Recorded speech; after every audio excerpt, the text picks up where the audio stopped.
All right, so I am in a very, very high state of preparedness alert right now. Probably the highest I've ever been, in fact. I'm starting to get flashbacks to the early days of the pandemic right now.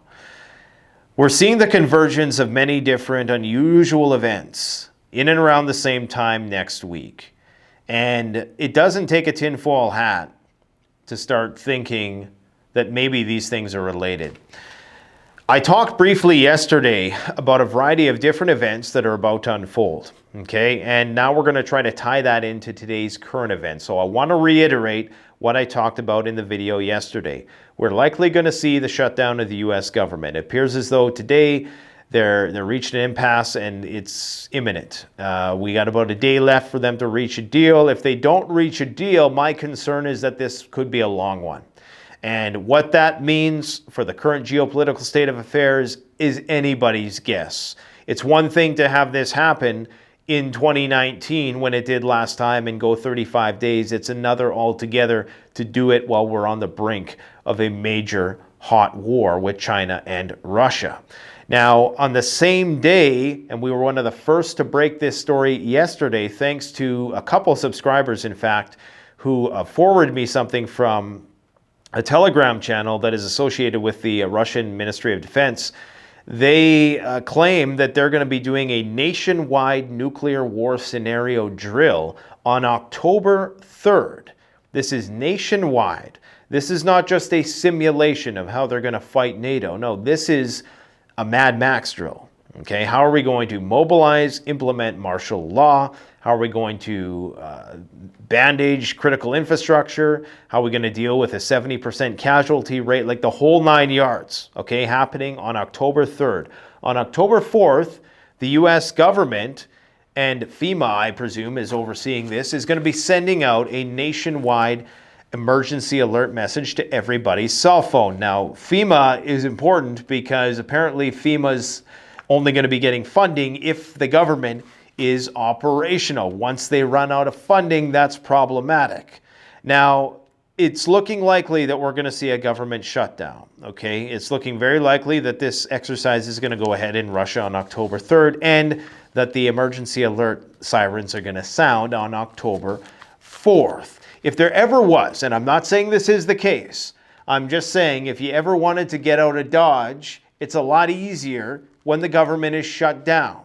If you're talking about continuity of government, something like that would be easier for certain people who work in government. Maybe not all, because of course you still have to have the bare essentials, and I don't know how that would mess with the logistics of continuity of government. I'm sure it wouldn't. Maybe it would make things a lot smoother, a lot more streamlined. But today, there's been more developments, okay? You have things flaring up on the Serbian-Kosovo border. Apparently, Serbia is moving tanks towards the border. NATO is now pledging more support for Kosovo. We now have things flaring up in the Black Sea once again. Romania is accusing the Russians of jamming the GPS on their ships. As I've said for the longest time, World War III officially will start in the Black Sea. That rhymed. World War III officially will start in the Black Sea because Russia has to jam the equipment that NATO is utilizing there to assist in Ukraine doing more frequent bombardments using their air force now, which is insane. The Ukrainians are flying sorties into Crimea as we speak, okay? But what's happened in the Black Sea in the last 24 hours is that apparently the Russians have been jamming Romanian ships using electronic warfare. They're also bombarding the ports near the Danube River. Once again, this caused an emergency alert to get sent out on the border of Romania. They're moving, as we speak, more air defense systems in there. The United States recently sent some F-16s to help enforce this no-fly zone there. So things are getting really, really spicy on that front. The United States is going to be building roads in Romania so that they can help in the expedition of weapons into Ukraine. So all of these things converging at the same time is incredibly concerning. I also received a message indicating that for the last few days, exercises are being carried out in the northeastern part of Poland near Kaliningrad, which is the exclave of Russia, and the Suwalki corridor. In the landing of aircraft, both fighters and transport on local roads have been widened and reinforced to accommodate fighter jets. We were just talking about how they're doing these training exercises from all over the place with the F-35s. The F-35s, I think it was a first that they landed on highways recently. Why would they be doing this? Why would they be suddenly dividing all their forces while going into government shutdown? I mean, understanding the gravity of the situation, you would think they would never allow a government shutdown to occur and that there would be some sense prevailing here. But the state of division in the United States is off the charts. And I do worry that if we cross that threshold and they do shut the government down, that we may not see it open again until next year. And God only knows what can happen between now and then, okay? So the exercises that are currently taking place in Poland are going to last until October 3rd. A lot happening in October. I want to thank the person who sent me this email. They always send me insightful information. This is the first time this has been done since the Cold War. As I indicated, Serbia is now getting ready to build up their military. Not getting ready, they're sending military to the border with Kosovo. They're saying that this is an unprecedented forward deployment of artillery, tanks, and service members. This is it.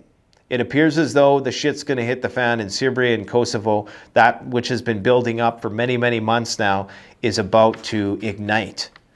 As I previously indicated, the Romanian military has accused Russia of I mean, this is playing out just like a movie. I mean, I feel like I'm narrating the movie Threads or something like that, how it starts.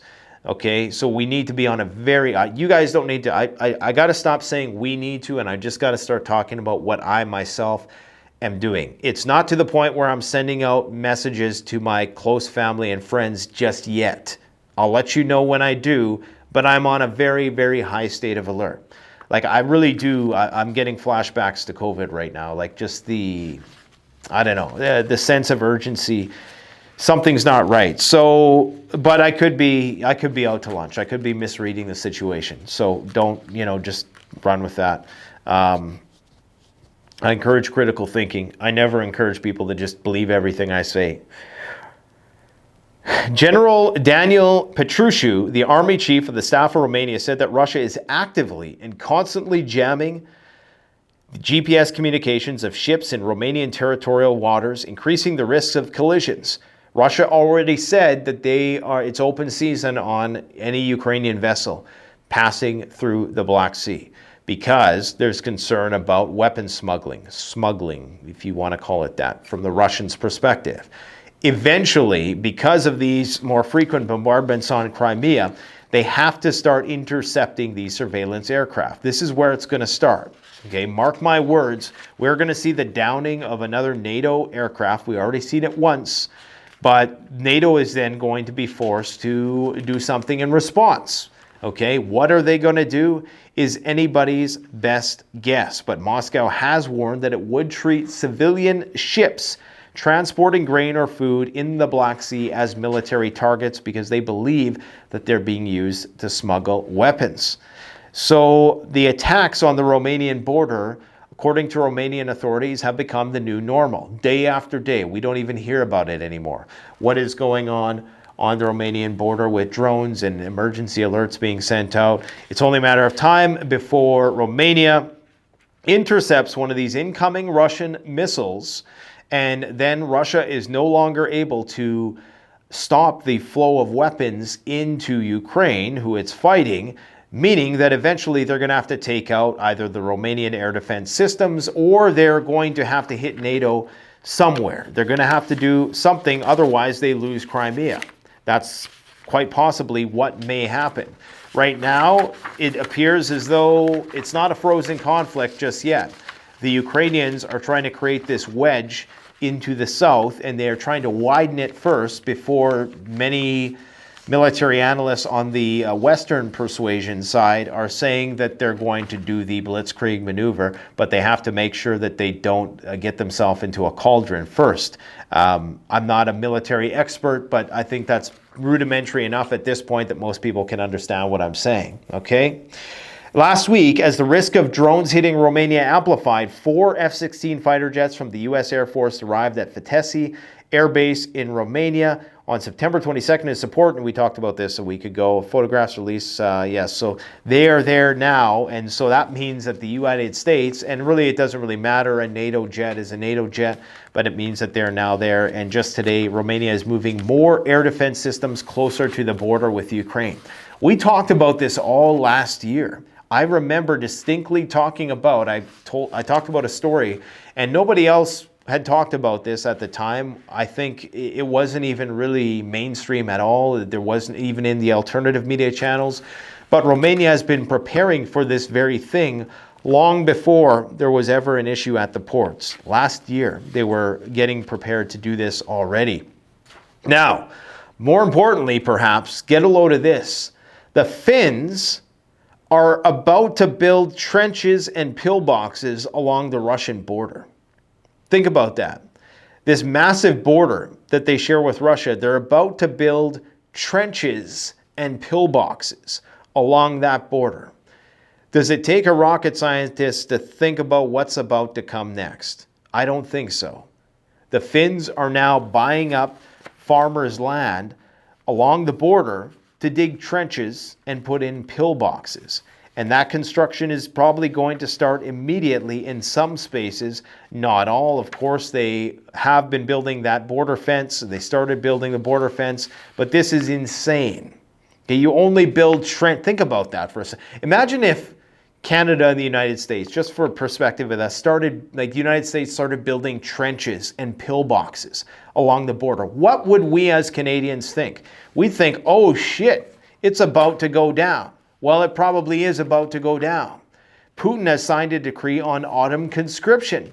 So I believe this is a regular occurrence, and I wouldn't chalk this up to a whole lot, which is why it wasn't top of mind today for today's daily dose of doom and gloom.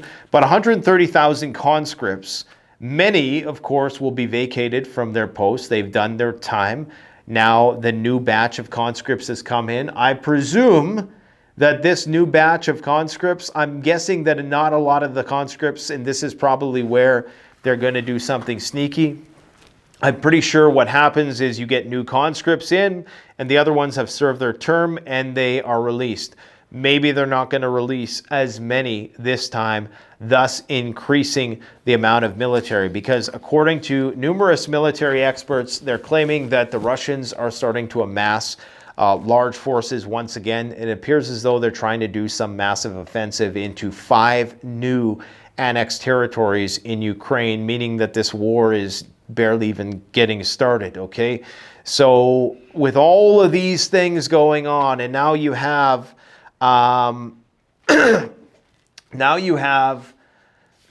more fighter jets being sent towards NATO's borders. You have the Ukrainians flying sorties, and I couldn't believe this story when I heard it because nobody's talking about this, and it's insane.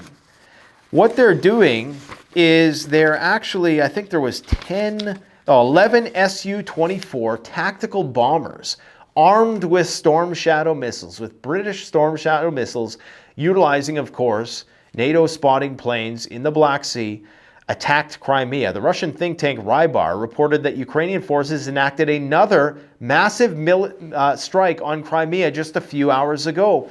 The strike involved a team of 11 Su-24 bombers taking off from the name of the airfield that only 1% of the human population could pronounce on a good day. Starokostinativ. Holy smokes. Anyways, a very long name that starts with Star Airfield, with 5 acting as carriers for Storm Shadow Scalp missiles. This is unheard of that they would attempt such a thing even a month ago. So, I mean, the war just keeps escalating day after day after day. And, you know, people keep saying, well, Ukraine doesn't have an air force. but they're slowly grinding away, it would appear, Crimea's air defense system. I mean, how is it possible? Apparently they were flying only 40 meters over the ocean or the Black Sea. So this is how they're evading Russian air defense and radar. But, you know, they're chipping away at it slowly, but gradually. I was going to say surely, but nothing's sure at this point. But I'm telling you guys, do not sleep on Ukraine at this point. Because clearly, if they're flying 11 Su-24s with tactical bombers with Storm Shadow missiles in the Black Sea, they still got a bit of an air force to spare. Will some of them be shot down? It's possible. Were some of them shot down? Who knows? Who knows what their primary targets even are at this point?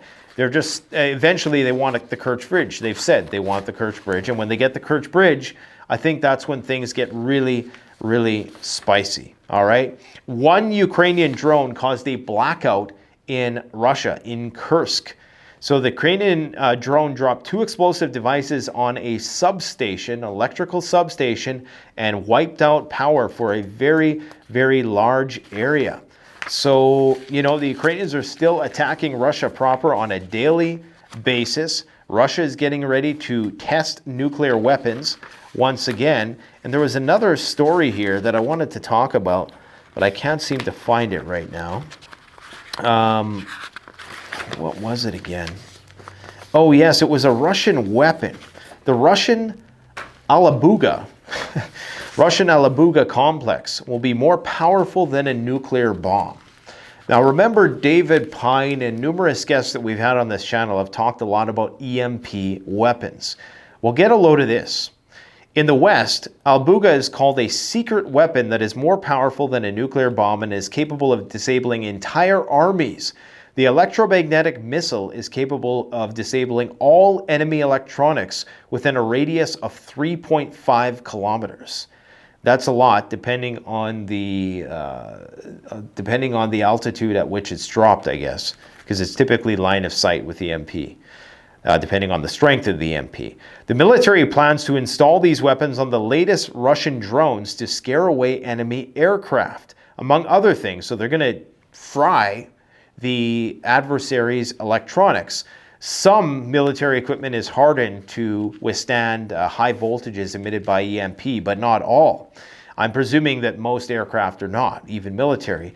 Among other things, such a system can be used to destroy missile warheads and communication devices on aircraft. In addition, it blocks the automatic loading of tanks, explodes artillery shells inside the gun turret, and kills enemy soldiers hiding underground at a depth of 100 meters using radiation, writes the Daily Star. Well, I don't know about that, but apparently, and I was going to comment on this, but we didn't really have much to go on the time, but Vladimir Putin recently spoke at the Eastern Economic Forum that Russia is working on weapons based on new physical principles.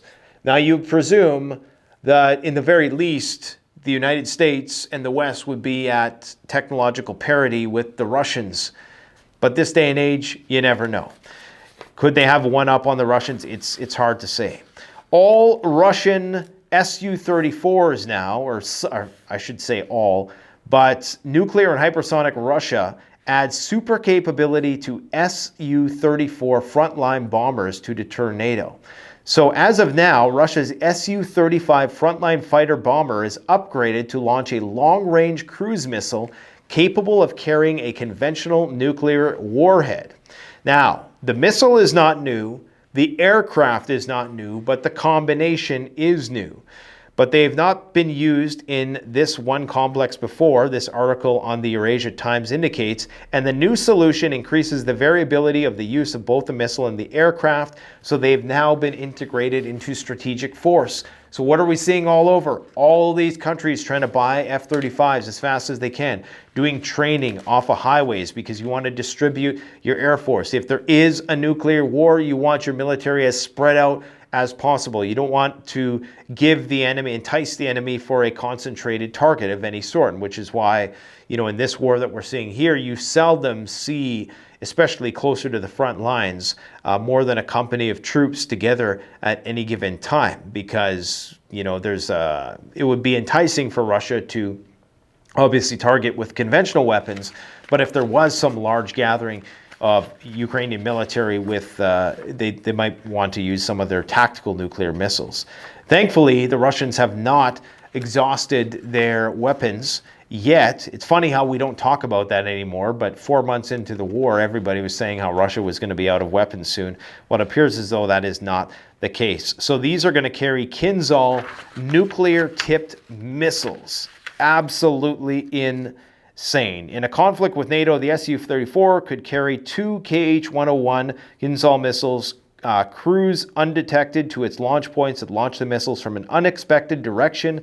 The ability of the Su-34 to launch the Kinzhal missile adds another strategic dimension, making the frontline bomber a credible deterrent. What time are we at here? I got to get going, guys. Yes, the Pentagon actually believes now, according to a recent RAND report, I talked about this earlier in the week, that Russia could use nuclear weapons in Ukraine. Wow, it took them all that. They could have watched one Canadian prepper video. We could have told you that. These nuclear war drills that they're running in Russia are something else, man. Understand that this has never been done before on this scope and scale, and it's happening while the U.S. is being shut down, and the next day we're going to be getting an emergency alert on all our phones. Apparently somebody notified me that there was another country in Europe recently that just did this. Now again, emergency alerts happen, okay? They happen annually in a lot of places. They happen here in Canada biannually, I do believe. But just the overlap and convergence of these things is mysterious. If there ever was a time that you wanted to get all the bigwigs to bug out, wouldn't it be during the government shutdown? Because then you know, there would be no suspicions. And then also, if you're Russia, if you're looking at, because a lot of countries base their strategic posture on signals from the other side.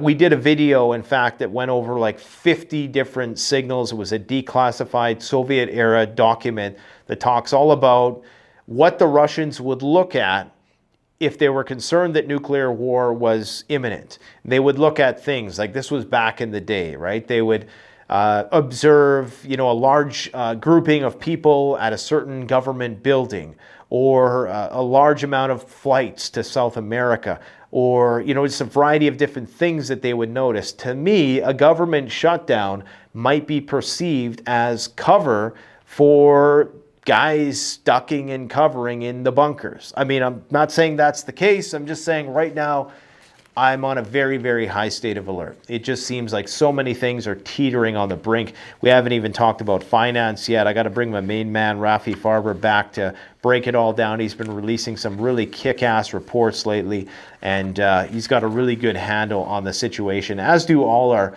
financial guests that we bring on the channel. But I'd just like to pick his brain a bit more about what we're seeing in the commodities and the precious metal markets in particular. According to Salente, who writes the Trends Journal, he's saying that gold is going to bottom at 1850. And that guy's predictions are just, you know, like lately especially, he's just been on point. Every single thing. So I'm pretty confident in that. I can't see how gold could go beneath 1850 at this point in time, especially when they're selling it at Costco. Costco, Moscow, it's all the same. It's been a long week, guys. Now, there's an article that was written by, what is his name again? I can't remember the name of the gentleman who wrote this article, but the article is called "The Urgent Imperative to Maintain NATO's Nuclear Deterrence." And he brings up an interesting point in this article, and I'll just read this one little excerpt. There is a tendency among some in the West to make a perilously flawed assumption that deterrence of nuclear use is unlikely to fail, because if nuclear weapons are used at all in any number of yield and for any purpose, the war would rapidly escalate out of control to a catastrophic large-scale exchange almost automatically. So he's saying that most people think that, well, Once the first nuke flies, tactical or otherwise, even if it's one of these Davy Crockett nukes that you shoot out of a bazooka or whatever the case, it's going to lead to full-scale Mad Max right away. I've long since said that we likely will see the normalization of low-yield tactical nuclear weapons. And once one tactical nuke is used and no country responds with the use of a strategic nuclear weapon, that's when you're in a whole new level of warfare, where you see the normalization of low-yield tactical nuclear weapons. It is, of course, possible, he claims, that limited nuclear use could lead to uncontrolled escalation, but it's by no means certain. And this is a very, very important thing to remember for people who think that if they launch one little nuke, it's full-blown Mad Max right away. No, the panic will probably trigger full-blown Mad Max.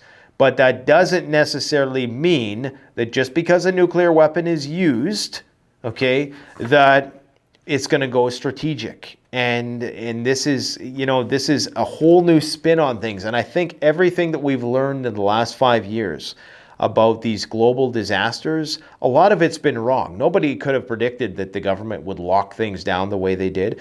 Nobody could have predicted that Moscow would be being bombed on a nightly basis, and that things would, and that NATO was clearly implicated in that, and that things wouldn't go nuclear right away. So we don't know how this is going to play out. It's at this point in time, I'm betting on if a tactical nuke was used, it likely wouldn't go to that level right away. What I'd be more concerned with is the panic. Because the thing with preppers, man, we are derided, we are ridiculed, but overnight we become the heroes. And that's not why I do this. I do this because I'm genuinely concerned about the state of the world, and I believe we're teetering on a razor's edge of extinction. But it's funny how it's one of the few occupations, or preoccupations, I should say, that you go from being zero to hero. Just, you know, one event happens and it's zero to hero. And right, as soon as they came, they go back. You know, as soon as the disaster passes, all of a sudden, you know, self-reliance isn't important anymore once again. The UN Atomic Energy Agency is calling on Russia to immediately withdraw from the Ukrainian nuclear facility. Apparently, they have approved a resolution for Russia to immediately withdraw from Europe's largest nuclear power plant. Well, I mean, what army are they going to use to enforce that with? I talked about the unprecedented buildup of military personnel at the Serbian border with Kosovo, so it appears as though that situation is about to get hot. I was going to talk about a few things with respect to Rafi Farber's breakdown today of the housing market, of commodities prices, of precious metals prices, but I think I'm going to have to save that because not only am I running out of voice, I got to go see my kids and my family here right away, and it's Friday, so it's time to just take a breather here. But New York is flooding. I mean, New York, I mean, we've gone from the blackest, reddest, smoke-filled skies to flooding this year. Norway is going to ban Russian vehicles. U.S. using Ukraine to train its own troops. Well, duh. And the U.S. is at a very high risk of default. And they're saying now that NATO can join the war before, NATO can join the war before the accession of Ukraine. Lithuanian lawmakers are starting to talk about ways that they can form coalitions to enter Ukraine and help and not have to evoke Article 5 and for it not to go nuclear. Maybe that's why Finland is building trenches and pillboxes along its borders. My friends, let's just see how this plays out. This government shutdown is going to put a whole new angle on this situation that we find ourselves in.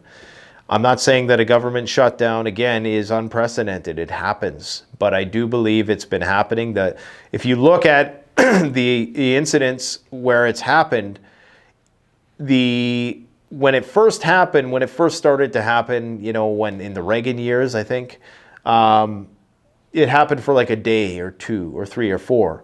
But now it's, when you have a government shutdown, it's longer and longer and longer.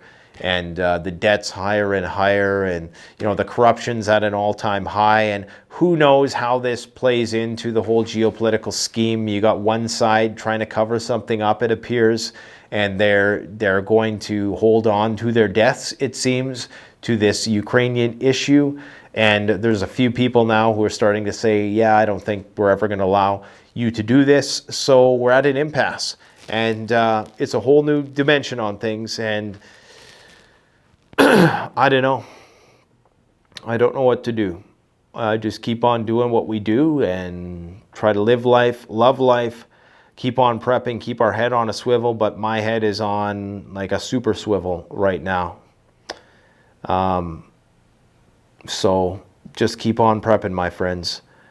We got some cool videos coming out in the coming days ahead to kind of take the edge off of things a little bit.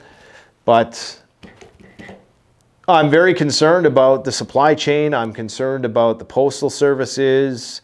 I'm concerned about people not getting their Social Security and, you know, the U.S. descending into chaos. Apparently, Social Security is safe, and the 67 million people who rely on it can, they're not going to go without, but you just never know how long this drags on. Is there going to be delays? How is this going to affect the economy? How is this going to affect the war is my biggest question. Let me know what you guys think about that in the comment section below. I got to go. Thanks for watching. Canadian Prepper out.